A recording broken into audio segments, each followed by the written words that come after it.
Hey everybody, welcome to Mobhammer. I'm Mob, and today we're at the 4th Annual New York Open 2025. The event is back bigger and better than ever, grown exponentially from last year, with new game systems, painting classes, with folks traveling from all over to engage in the community both creatively and strategically. It's sure to be a fun time. Let's dive in.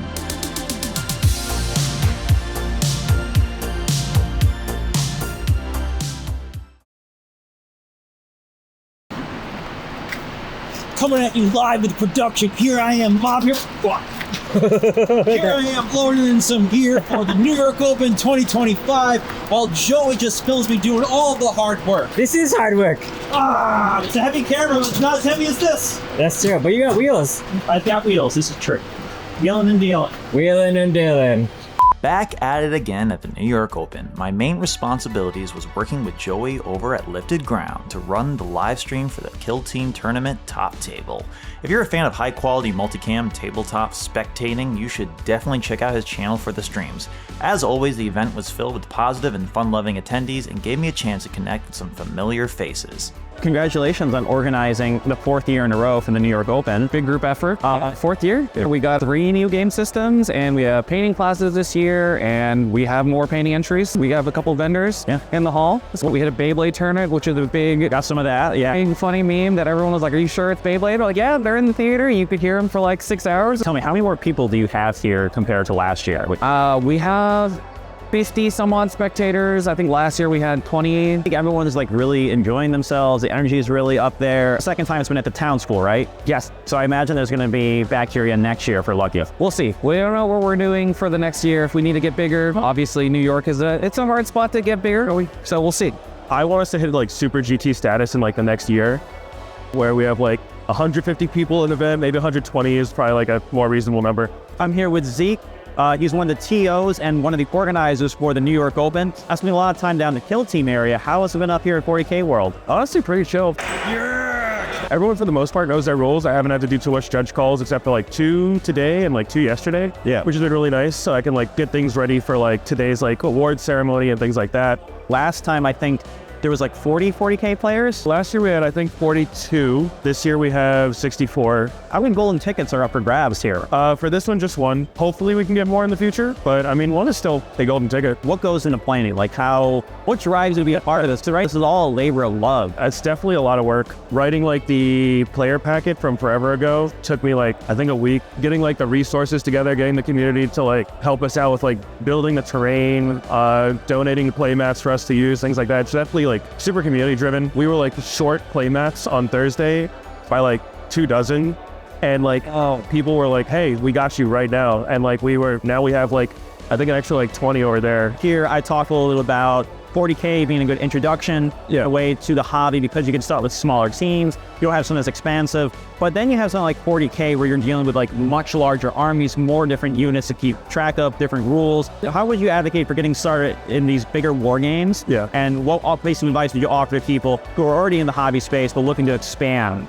Looking out for like good deals with like the starter boxes, like the combat patrols and things like that. Like the Christmas boxes are usually actually pretty good, or holiday boxes. I like those a lot for stuff. A lot of the time, like community people will just give you stuff. Like I gave out like half a Sister's Army this morning to a kid that's just getting started. People give stuff to people all the time. I think it's like charitable and giving community is like the best way I could put it. It takes a lot of effort. It takes a lot of help also. Like I get help all the time from like Travis and Adrian and like everyone else in the community. It's like you said earlier, it's a labor of love, and I think what you put in is kind of what you get out. Leaving the gameplay floors, it was time to check in on the hobby and painting side of things at the event. George, tell us about yourself and who you are.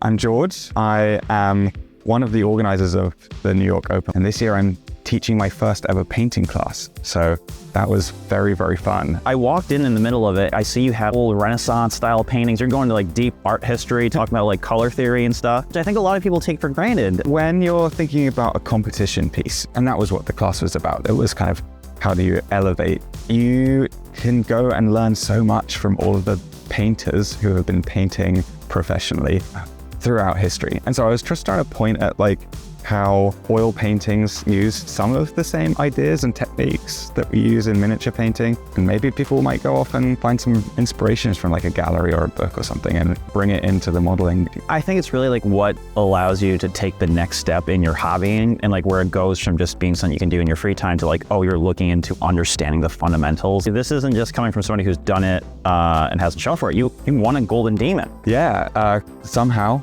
Yeah. I got video and photos of like what you submitted. It's incredible. Close up, and I'm like, that eye has 3 different color paints in it. It took a lot of time. I just loved that process as well. Going in and trying to get something, trying to like push yourself to get the most out of your like skills. It was a really interesting and exciting challenge, and I guess it paid off. Any advice or thoughts you can give to people who are looking to start into the hobby or might be new into it, or like look at your level and think, oh, I can never do that, so I shouldn't just start? The hobby has exploded online, and that's fantastic.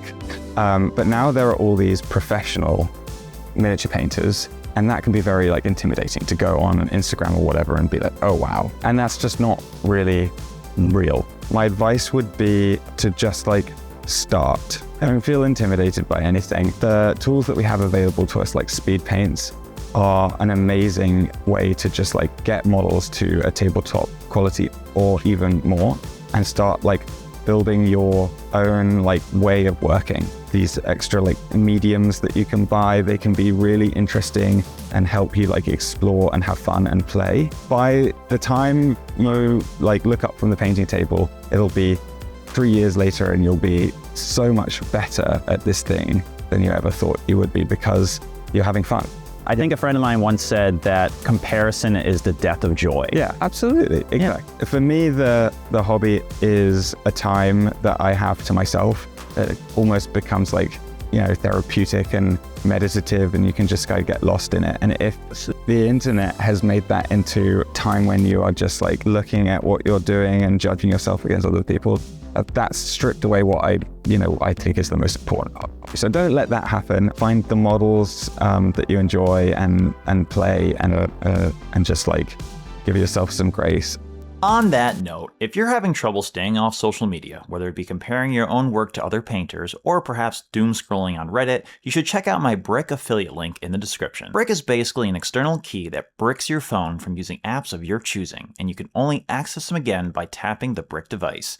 My wife and I have found this super handy at the end of the day when we want to take a social media break. It's kind of crazy how many times in the middle of the night I reach out for my phone and check my socials, and this stops that. So if you're looking for more time to focus on the present and make progress on your minis, click on the link in my description for an automatic 10% off your order. With that, let's move on to our final interview of the event.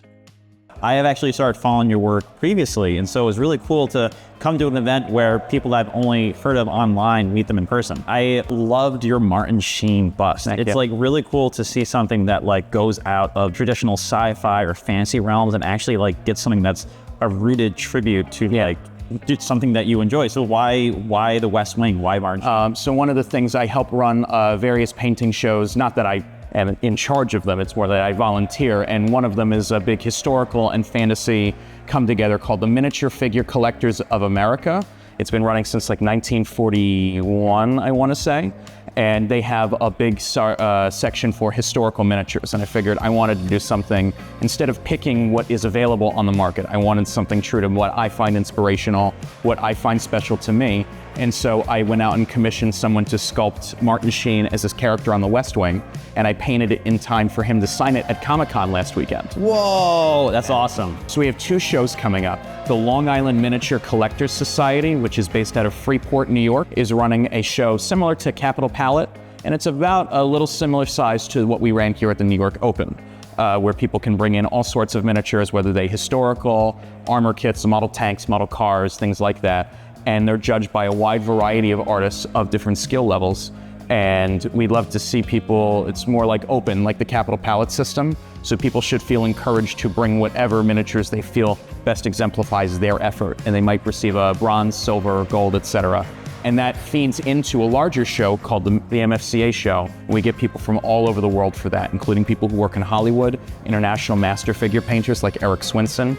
And it's just a fun time. People who want to get to more shows, socialize, talk about painting, just the hobby, and you'll see things that you might not see necessarily at like Golden Demon or more Warhammer focused miniature conventions. So one of the cool things about starting the hobby right now is that there's so much in terms of internet resources that are completely free.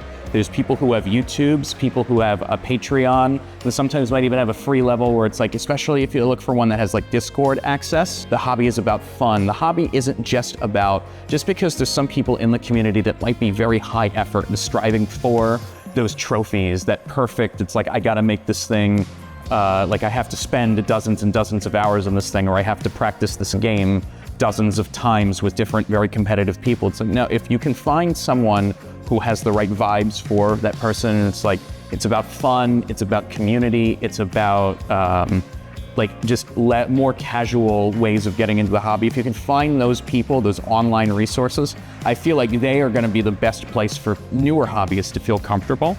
I encourage people, especially on Instagram, the Long Island Miniature Show does have an Instagram page. I believe it's just called the Long Island Miniature Collectors Society. So if people who are in the New York area want to come to the upcoming, there's like even monthly meetings and stuff, they're more than welcome to help come to those. Otherwise, I'm Martin Orlando. You can find me just by my name on Discord or The Wandering Prince on Instagram. So thank you for that. Thanks again for everything. Come to the New York Open next year. It's going to be bigger and better. It has been every single time. We're going to have more painting classes, more painting competitions. It has a little bit of everything. There's so many people here, and like wide age range, like wide personality range. It's just cool. Thanks for everyone else, all the New Yorkers who make all of this stuff happen every year. You know, we can't run these events without everyone bringing in their terrain, their play mats, and all the other stuff. Everyone works together.